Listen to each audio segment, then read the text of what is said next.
Good morning বন্ধুরা, তোমাদের সাথে আরও একটা দিনের মিনি ব্লগ শেয়ার করতে এলাম। যদিও সকাল থেকেই মিনি ব্লগগুলো শুরু করার চেষ্টা করি, কিন্তু পরে গিয়ে একদমই ভুলে যাই, যেটা বলতে পারো। তো সকালবেলা এখানে ব্রাশ করে নিয়ে রান্নাঘরে চলে এসেছি রান্না করার জন্য। আর আজকে একটা খুব প্রিয় জিনিস রান্না করবো, মোটামুটি আমাদের বাঙালির সবারই প্রিয়, সেটা হচ্ছে ইলিশ মাছের ভাপা। তো বাড়ি থেকেই এনেছিলাম ইলিশ মাছটা, আর এদিকে প্রথমে গরম জলটা করে নিচ্ছি। আর এটা এখন মোটামুটি আমার আর কি রোজ সকালবেলার একটা প্রথম মানে খেতেই হবে এরকম আর কি একটা ব্যাপার হয়ে গেছে আর কি। তো যাই হোক, এখানে শান্তিতে এখানে খাচ্ছিলাম হচ্ছে গরম জল, আর এদিকে আলু ভাজা করবো আর কি। তাই আলু ভাজাটাকে এদিকে ভেজে নিচ্ছিলাম, আর ওদিকে মানে সর্ষে পোস্তটাও বেটে নিচ্ছি, কারণ কারেন্ট এই আছে এই নেই এরকম আর কি একটা পরিস্থিতি। আর বাড়ি থেকে তো ইলিশ মাছগুলোকে কেটে নিয়ে আসেনি, তাই বড়মশাইকে এখানে বলেছিলাম যে ইলিশ মাছগুলোকে একটু যেন কেটে দেয়।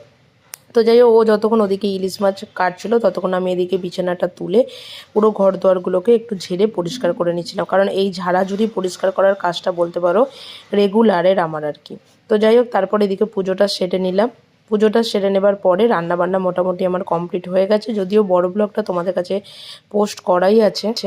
পুজো সেরে এখানে বানাচ্ছিলাম হচ্ছে পরোটা, আর এইটা পরোটা খাবার পরে এদিকে মোটামুটি মানে বড়মশাইয়ের টিফিন তো রেডি, আর এই হচ্ছে দুপুরের লাঞ্চ। টাটা।